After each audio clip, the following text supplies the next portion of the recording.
In the digital dust, where the malware grows, where the lawmen protecting your data flows. We fight the phishing and the ransomware. Yeah, we're the legendary Scam Rangers!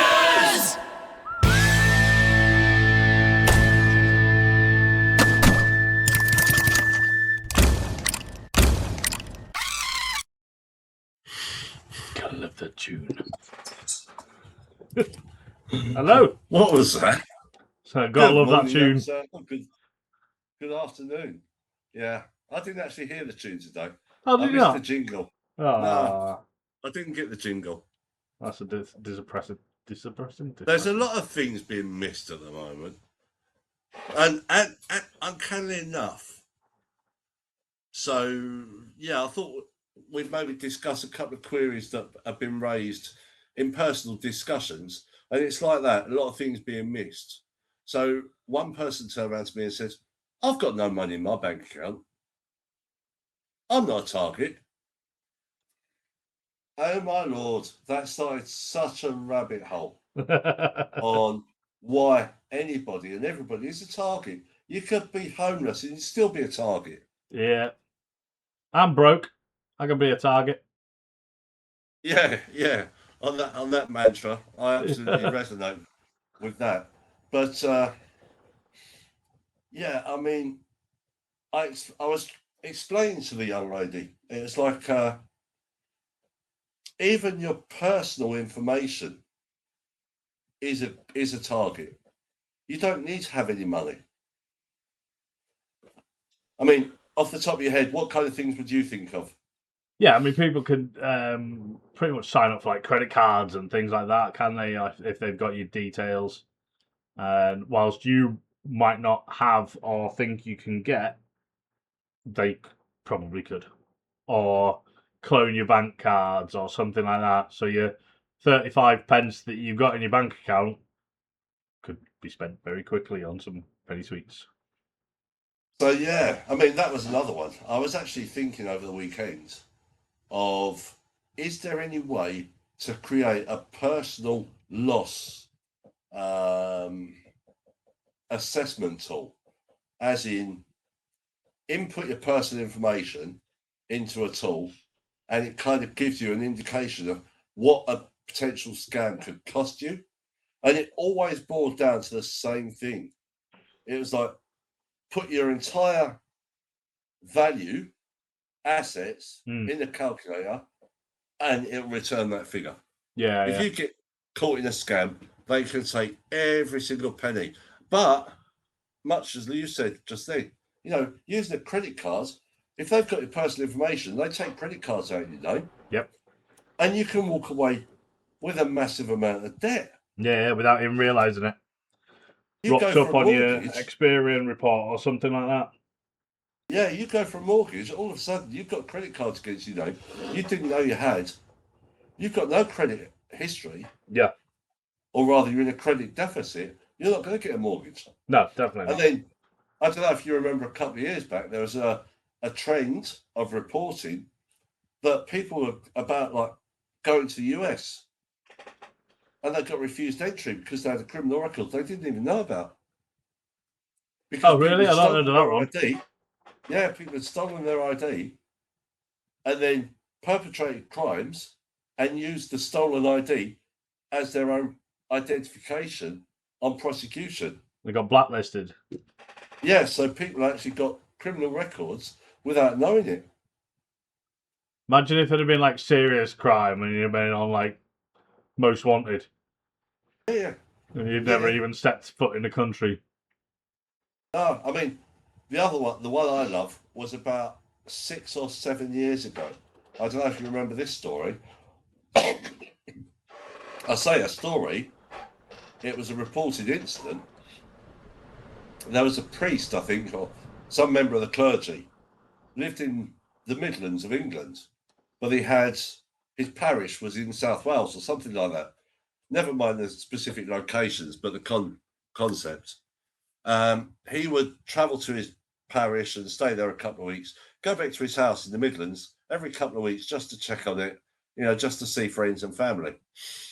He went back to his house one day, couldn't get in. His key wasn't working. So he knocked on the door and someone opened the door.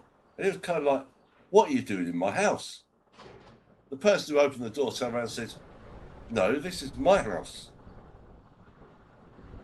Got into discussion, transpired. The clergy person had actually sold his house. Without knowing? Literally. So thieves had taken his ID, had created his ID, had engaged solicitors, and had legally sold his house. That's insane, especially with all the loopholes that you've got to go through to buy houses these days. It took him over 3 months to get the police to acknowledge there had actually been a crime. Do they think he was trying to commit fraud or something like that? The concept to them was unimaginable. Well, yeah, it is quite What did you unimaginable, say? really. The loopholes you have to jump through, verifying your ID, so many steps, get your mortgage and all that kind of stuff. Yeah. Now, obviously, it's not as detailed when you're selling the house as when you're buying the house, because you're not getting the mortgage, you're not going through the bank verifications. I don't know. But yeah. You've still got loads of hoops to go through, though, haven't you, on the seller's side? Yeah, absolutely.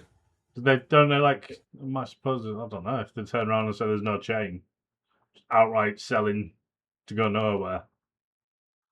Yeah, so it's such a... That's bonkers, that is. It's blown my little mind. It was true. I mean, that was reported on, I think it's the Daily Mail or something like that. But it was reported on the UK national media. Now, it's not happened in Ireland, as far as I'm aware, but it's certainly happened in the UK. Yeah. I'm not going to try and find the reporting. I've got the link to the reporting somewhere. Anybody's interested, I'm sure they can find it. Yeah, I'm sure I can. But I mean, if you think about why will you be attacked? What's the attacker want? Details is a big one at the minute, isn't it? Depends on what you are. I mean, as an individual, your access credentials. If they get your access credentials, and you think about those common challenges, passwords. People use the same password for so many things. Yeah. And save their password on the browser. One thing I have noticed, I as soon as I twigged, I was like, nah, mate. There's like a few veteran groups on like Facebook and stuff like that have popped up. And one of the first questions is, give me the first 4 of your service number. Or then another group might go, give me the last 4 of your service number. And I'm like, hang on a minute.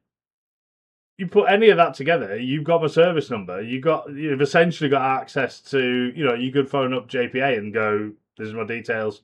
I need to change my address, change my bank.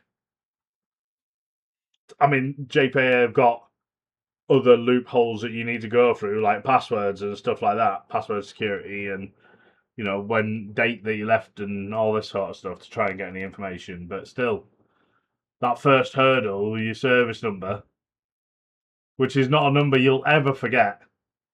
Absolutely. Yeah, so as soon as I've seen those, I've been like, nah, I'd rather not, Yeah. The mother-in-law's car. Now, I look after the car. But the last 4 on it has the characters of my service number, and it just, What, by chance? By chance, absolutely. No way! Yeah. So, I mean, why else would you want to be attacked? Manipulate. I tell you what's a cheeky one that hasn't come about so much yet. But the whole tiger ransom, tiger kidnapping. No. No? Don't think so. It's called tiger kidnapping. It's basically used to be used a lot against bank managers and stuff. Right. And they take the family hostage and force the bank manager to conduct activity. Oh, it's like stuff you see on telly, isn't it? Yeah. But it's genuine. There's an actual film coming out soon, I think, where 2 members of staff of a bank, their families were kidnapped, and they carried out the biggest bank heist in. It might even have been in Ireland. They carried out the biggest bank heist in Ireland because their families were kidnapped. Now, I haven't seen it yet, but I can well imagine that whole manipulation. You could have people cyber attacking you, holding you cyber hostage, and forcing you to do something. Mm. You know, especially if you've got any kind of browser activity that could be misinterpreted. Yeah. So we say. Yeah, exactly. Because there's the whole shame thing, embarrassment, and that's, you know, and we'll talk about shame and embarrassment later on when we talk about why people won't report scams. Yeah. Now, I mean, obviously, people want your money. That's a basic one. You see them in your junk email quite a lot, don't you? Yeah, yeah. It's like, I know your browser history from last night. If you don't send me some money, then I'm going to forward it to your family. I just chuckle at it, that sort of stuff, mate. Well, I chuckle do your worst, mate. Here's a question for you, and I've actually started to get the family to do it more and more as well. Those emails, yeah. Do you just ignore them? I used to just ignore them, but depends. I don't report them now. Yeah, some of them. So, like, I have noticed some, because obviously I manage a lot of websites, and some I manage emails for. So, like the Charter Fair, I'm on a committee, so I manage the website for that. I've got a business, software business that I'm trying to set up as well. And I've noticed that I've recently had some emails come through claiming to be my hosting. Yeah. Saying that my annual subscription has expired and I need to pay several £100 by next week to renew it. And I'm like, well, I'm the bill holder for both of these accounts. I manage the hosting for both of these accounts. So I know exactly how much it costs and when it's due renewal. Yeah. So, I mean, obviously, anything dodgy, you don't click links or anything like that. So I just went on to the hosting website, Crystal, at their, what do they call it, knowledge base or something like that. Yeah. As who do I report to? And then a lot of it is like you just forward anything related to their service to their reporting email and let them deal with it. Yeah, no, that's excellent. That's excellent. I must admit, I spoke about my mother-in-law a few minutes ago. She actually had a gleaming one the other day. I went down to do some work for her on the house, and she turned around and showed me her phone and said, I wasn't sure about that. I didn't click it or anything. Yep. What do you think? I was like, absolutely perfect. You know, it presented as the Irish revenue. Yep. But I said to her, that's an absolute scam. I just reminded her what to look for in the email, in the text. Yeah. And she was like, perfect. But the good thing is she had that awareness about it to not do anything about it and speak to somebody. Absolutely. And that's phenomenal. That's all you can ever ask. Yeah. You know? Yeah, I get them through customers, especially ones that have been hit. They'll be like, send me a screenshot of an email or a message that they've had and say, can you explain? I'm like, ignore that, forward that, report that. Yeah. And that's a good thing because obviously they've individuals. Say again. Sorry, that's a good thing because they've obviously learned to not do stuff. That's all you can ask. Yeah, that's all you can ask. You know, we spoke about why individuals have been targeted, and okay, we'll keep this on the personal side. So parents, but when we talk about parents, it's not actually the parents that are being exploited, the targeted, it's the kids. And you're seeing that more and more now. Especially with the development of AI. A couple of weeks ago, where a school was held to ransom. They basically put pictures of a graduation or a school event up. Yeah.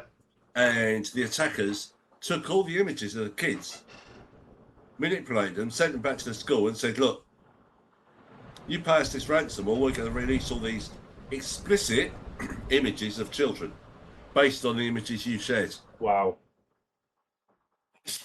That was a couple of weeks ago. That was over in the UK. That's insane. They're getting now. We said a long time ago, AI is going to massively enable attackers, but they're using it to such an extent and so quickly. That's the challenge. Definitely. They're so and that's the problem, especially with the free ones as well. So it's like I use AI to help me with the cybersecurity work that I do. And when I was going through step by step, like isolation and repair of a phishing hack several weeks ago, my AI actually warned me and said, the language and terminology that you're using is in breach of our terms. Okay. Even though I was trying to fix the problem, because the way that we were speaking and the terminology used for the problem, the AI was like, hang on, something's not right here. Yeah. Which is fair enough. You know, and it's good as long as that boundary layer's there. And, you know, if anybody from that organization would have contacted me and said, what are you doing? They'll like read the context of the conversations. It's not help me create a phishing scam. It's help me remove one. Yeah, that's always a challenge in our roles. I mean, I remember when I left the army, I was doing a consultancy task, a critical national infrastructure organisation actually, and I wanted to check the security on their browser. So I literally did a search for not an explicit term, but a term I knew would be illegal, would be flagged. Yeah, okay. To see if it did. Yeah. It came up to me about 20 minutes later. He said, I've got a real concern. Someone's just searched for this term on the browser and it's highlighted it to me and I need to know what to do. I was like, yeah, that was me. Brilliant. The system works. Oh, such a face of relief. The system worked, but more to the point, he didn't have to handle it. Yeah. Nice. So he had a relief because he didn't have to deal with something and lock somebody out or clear some problems out. Yeah, makes sense. I remember we had it in like ModNet towards the end, where it was like super locked down, and if you said the wrong sort of stuff in an email, then it was on the phone to you. Yeah. And you know, you weren't ever allowed to like plug USB pens into anything. But I remember one of the guys, I think he'd plugged a USB pen into a device, but it was to do with a new RPAS drone that had just been bought, and they ended up plugging it in, and then all the alarm bells started going. You know what I mean? Straight away, it was like the entire IT office was down on the squadron. And I was like, right, what are you doing? It's like, sorry, I needed to update this drone. Oh, I could tell some stories about USB keys, especially on operations. It's scary. It's absolutely scary. But when you think, like, you know, 20 years ago, or whatever it was, when we first started getting PCs in the workplace, you could do whatever you wanted. Well, I'll tell you what's interesting, and you absolutely could. But what's interesting is that scam still going around. Really? You know, where you go around the workplace and you find, or even out on the street, you find a nice Gucci-looking USB device. Yeah. You pick it up and you find it on the street. And you think, "Oh, that looks nice. I'll keep that." Yeah. And I mean, in the workplace, you used to find it just outside the company office. Yeah, it must be somebody's. And yeah, it must be somebody. I'll take it in, I'll plug it in, I'll see who it belongs to, I'll return it to them. Or you find it on the street, I'll plug it in, see what's on it. Yeah. You know, more to the point, wipe it, and that's a brand new USB key I've got. Yeah. But what they don't realise, as soon as they plug it in, it's transplanted malware onto the system. And then they're screwed. There are so, you know, we talk about the complexity of AI and how it's being manipulated, but the basics still work. Yeah. And yeah, I mean, we talk about why people will be attacked. We're living in quite an austere time, shall we say? Everyone's watching the pennies. Oh, You know, people are actually more susceptible. They're more likely to be caught out, shall we say? Because everyone wants to be in a more financially secure position. yeah. So Probably a bit of a leads on to challenge. this next bit, doesn't it? yeah, it does actually nicely, and that wasn't intentional. That wasn't an intentional. But it worked well. It all gravitates. I mean, yeah, this was reported over in the US. Apparently, in the US, in 2025, they lost $68 billion. Insane. But what is really scary is they reckon that's not the total number. That's only the number of what was reported. Again, they still reckon the majority of people are not reporting scams. Is that because they don't realise that they've been scammed, or they're too embarrassed to announce to the world that they've been scammed? There's a multitude. There's so many reasons. I mean, yeah, too embarrassment. So I actually have a few that I've jotted down, or rather, they've been jotted down. Excuse me. Embarrassment and shame. That's always the first one. I'm too clever. You know, I'm not going to let anyone know that I've been caught out in a scam. You have to get up early to catch me. Yeah. But actually, scams are getting so good now. They really are. It's, you know, there is absolutely no shame in being, I don't know if you want to turn around and say, as a victim or being exploited. You know, there's even terms that people don't like used. I have no issue saying you're a victim of a scam because someone is physically attacking you. Yeah. You know, feeling foolish for having been deceived. And that's just it, being deceived. All those people who love magic, that's just deception. Yeah. A scam is deception. That's all it is. Fear of judgment. You know, especially, you know, and we talk about this, but if you're living hand to mouth, as it were, for want of a better term, you don't have spare money. Yeah. If you go home to the wife or to the husband and say, well, I've just been scammed, our bank account's been empty. Yeah. And we've got no money until the next income, whether it's benefit, whether it's wage. Yeah. You know, and imagine you've got a young baby. Well, yeah. And you're trying to buy nappies. You know, they obviously become priority, but if you got no to buy with, you then have to you go through the embarrassing cycle of asking friends, family, can I lend 20 sheets here? Yeah.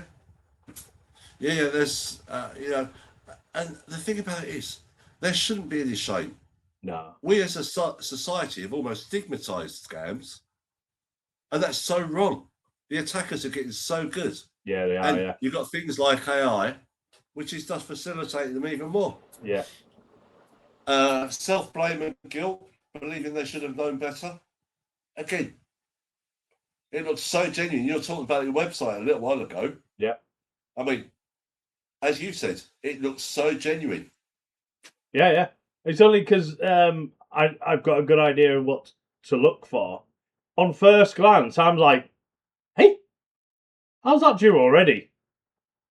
And then when you start looking into it, it's like, actually, this could be quite clever. If I didn't know and actually manage these things, you know, I've got clients who've got, you know, they're self-admitted of having zero tech knowledge whatsoever, and that's why they hire me as the SME, because they've got no clue.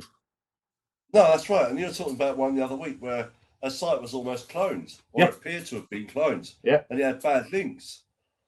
Yeah. And that was going to a she's paranoid now. Like, super paranoid. The slightest thing that comes up, she'll message me, which I don't mind. You know what I mean? I tell her all the time, if there's anything you're not sure of, just ping me a message. But it's absolutely. I'm the same with the mother-in-law. Yeah, but it hit her so hard that every little thing is got her worried. Yeah.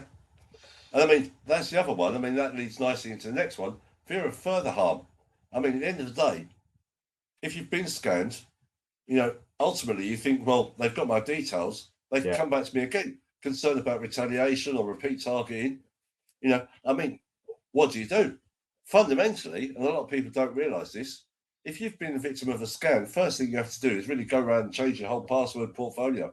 Yeah, absolutely. And like a lot of antivirus stuff tells you now. I had one last week, I think it was, and I used like Norton, and it pinged up and said that a password connected somewhere was found on the dark web. Yeah. So I'm like, I don't even know where that's used anymore. So I had to go through a hunt and try and figure out where it had been used. Well, I'll tell you what's interesting on that, just while it's sneezing, I'll tell you what's interesting on that. Every year, one authority publishes a list of the top 100 passwords being used. Oh, really? And yeah. And consistently, you know, you've got your traditional 1, 2, 3, 4, 5, 6, all that kind of stuff. I know people still use it though. Right. But now you're getting a lot of sites are building into them this password generator, a strong password generator. Yeah, and they tell you, like, that they'll warn you if it's not beefy enough. Absolutely. But no, more to the point, they'll create a strong password for you. Yeah. That strong password generator, in the last list, 2 passwords from the strong password generator were found on there. Oh, really? Because is that because it's like a repeat model? All these websites are using the same model. Individuals are using that tool, and it's been used so much that these passwords are like 34, 35 characters long. Yeah, they're quite extremely complex, so random. You know, you would ultimately think they're not going to be compromised. But again, because the passwords are built on algorithms, and there's no such thing as true randomization. No, I think this is where like the blockchain things will come in. Mm-hmm. There's one of the dudes that I was on a fellowship with years ago who's like massive into his blockchain and Kubernetes and things like that. And I reckon for cybersecurity side, that's going to take off because it's like ridiculously safe. It is, but the problem is, and it's always the problem, it's like we're talking about AI threats, but as we said a few minutes ago, AI threats are there, Kubernetes token security is there. People still need to understand the basics. Yeah. To then understand why they need to progress. Yeah, fair one. And that's where society is failing. Now, I mean, we were talking about that member of the clergy a couple of years ago, whose house, it took him 3 months to persuade the police there'd been a crime. And that's another reason why people don't report. Because they're distrusting authorities. Yeah, okay. They don't think the banks or the police can help them. And with the banks, that's true a lot of the time. A lot of the time they will argue that it's not their responsibility. But this is why, if you're buying anything online, a lot of people should use credit cards a lot more. Yeah, you got that secure backing then, haven't you? Yeah, you've got a bit more insurance, a bit more protection using credit cards than you have, especially from your bank account. And debit cards, they're not as safe now, rather. Pretty sure I remember when and I mean, the last holiday we booked, it was all the flags were book on your credit card, pay for things, the other things separately, but the beefy expensive pieces put on your credit card just in case. Oh, absolutely. And I mean, that goes on to the next point as well. Belief nothing will happen, assuming funds won't be recovered anyway. From a bank, in all honesty, a lot of the time that's correct. But again, protect yourself using credit cards. You've got inherent security using the credit card. They have a certain obligation to protect your payments. Yeah. And another basic one, who do you report it to? Yeah. As you said, that's a hard part, isn't it? Because there's so website, many. You have to go through the whole knowledge forum. Yeah, there's so many places for different scams / any kind of cyber stuff. The report fraud and places like that, they're really good at signposting you. I think that's probably where we're failing as well as a society. We've got everyone, and don't get me wrong, I love people who have great initiatives for the betterment of society, to protect society. But the problem is you've got so many people with these great initiatives, Scam Alert and everything else, people don't know who to go to. Yeah. There's so many great ideas. What you want is one big signpost that says, if you're not sure, here's all the available reporting processes. Pick one. But more to the point, use one. Doesn't matter which one you use. Yeah. Or even ring up 112, ring up the police and get the guidance from the police. Now, notice I didn't say ring 999. It's not an emergency. No. But the whole 112. You might feel like it's an emergency when your bank's empty, but it's not an actual. It's a priority to you. Risk it's not a threat to life as a rule. Yeah. And then the last one on my list, protect the relationship. What if the scammer's a member of your family? What if you know them? Okay. If they're exploiting you with information you haven't shared externally, you've only told family and friends, then straight away your, how should we say, attacker group is limited. Very. And then your trust is like all these challenges straight out the window for anybody. Yeah. I mean, at the end of the day, it's only a secret if you don't tell anyone. Oh yeah. Yeah, and that's the way you've got to rule it. Yeah, definitely. So there's some very basic things. It's always I love having these chats because they really do draw the basics out. Now we've spoken about that all from a personal perspective, Yeah, That all definitely. Yeah. transcends into the commercial. And actually, in the commercial, there's even more because I don't know. I saw a report over the weekend. HSC is the Health Service Executive. That's like the NHS in Ireland. Yeah. Apparently, they've just been breached again, but Oh, they really? weren't breached directly. They were breached through a third party. And Oh, again, really? yeah, that happens a lot, and that's why a lot of small medium businesses will be targeted, not for what they want, not for what the attacker wants from them, but who they can access through the small business. Right. Okay. Yeah. Okay. You really Which is got to always keep a your bit wits about cheeky. you, haven't you? Oh, absolutely, absolutely. But yeah, and I mean, from the business perspective, we spoke about Tiger kidnapping. You know, your access credentials. Look at business email compromise. Absolutely chronic.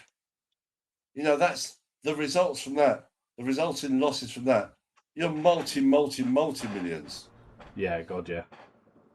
And also, your company. Your company might be having a strategic play. You know, they might be looking to go public or anything like that. Or they can have an innovation, you know, which have a massive market impact. Yeah. Yeah. Now, if that got disclosed, you never know. Your board could all be done for insider trading. Wasn't there something like a year or so ago with a budget? Was it with the budget announcement, the UK budget announcement, and or the actual paper announcing all the budget strategies and terms was released like an hour before it was announced in Parliament. So Jesus. all of the traders were going banzai on the stock market to take advantage before the announcements were released. I hadn't heard of that one now. It was like a year ago. I'm sure there was hell up over it. Like I can well she imagine. was releasing the annual budget or one of the budgets or something like that, and it got released to the press out of the office a good hour, 90 minutes before she'd announced it. I think it was like it was released so that people could review, but it wasn't supposed to be made broadcast or online Yeah. until like an embargo time. But it was put out into the world, Jesus. and there was hell up. Yeah, you can well imagine. I'm sure That's it shocking. was about a year ago. I'm sure it was. That's chronic. No, I've not heard about that one now. Yeah. But yeah, I mean, why you'll be attacked? What's the attacker want? They always. I mean, that little story makes me think of trading places. Yeah. I can see. I have legs. Yeah, Love but that what's film. the point? Love that film. They help. They transition. Like they changed the whole livelihood of the rich people. Yeah. By manipulating the stock market. Yeah. Inside the knowledge. Commodities. So yeah, no, that's all good. It's also interesting, and we can absolutely chat on for ages and ages. We absolutely could.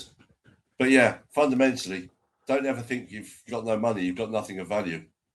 Everything is of Actually got a value. picture for that somewhere, haven't we? Across the board. That one.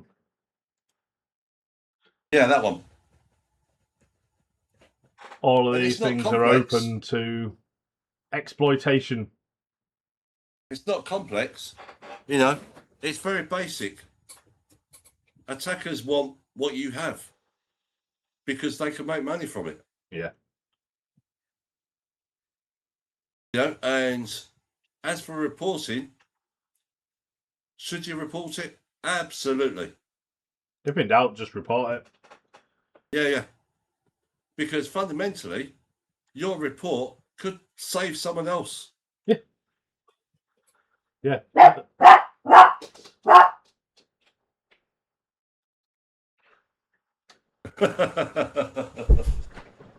That was the royal wave. Yeah. Rather than a single bird wave. Yeah. But no, I mean, it's all very basic. And yeah, people just need to. There's no shame in reporting it. There's no shame in being scammed. Yeah, Scammers are so good nowadays. You know, just especially with deep fakes. Don't be And ashamed. the awareness of that side is only going to have to get better because it's getting super clever. Mhm. Super clever now. Yeah. And I think okay. Well, I think we've reached a good point to Close it close off, that discussion before we go further on down the rabbit holes. which we can do. We do tend to. Absolutely. But no, that's been I've enjoyed today, but I just hope anybody learns a single lesson from it, even if it's don't use a password manager. Yeah, fair one. Create your own passwords. Put them somewhere safe. And look, if you never leave the house, there's no drama writing them down. It's all down to your personal circumstance. Yeah, stick them in a book. Yep. I know the password records get a lot of grief online and a lot of people mock them. But in all honesty, the senior population, we've got the things like electronic IDs being introduced. Yep. There's more need to access online services. So if you don't go outside the house, if you don't use a mobile phone, you're just in the house, whatever, there's no drama writing it down. There's no shame in it. No. Nothing to be embarrassed about. It's better to be safe than sorry. Yeah, absolutely. Awesome. But yeah. I think on that note, Okay, mate. it's quite a good time. Thank anybody for watching. Yeah, no, enjoy. And hey, if you learn one thing today, you've made it all worthwhile for us. Definitely.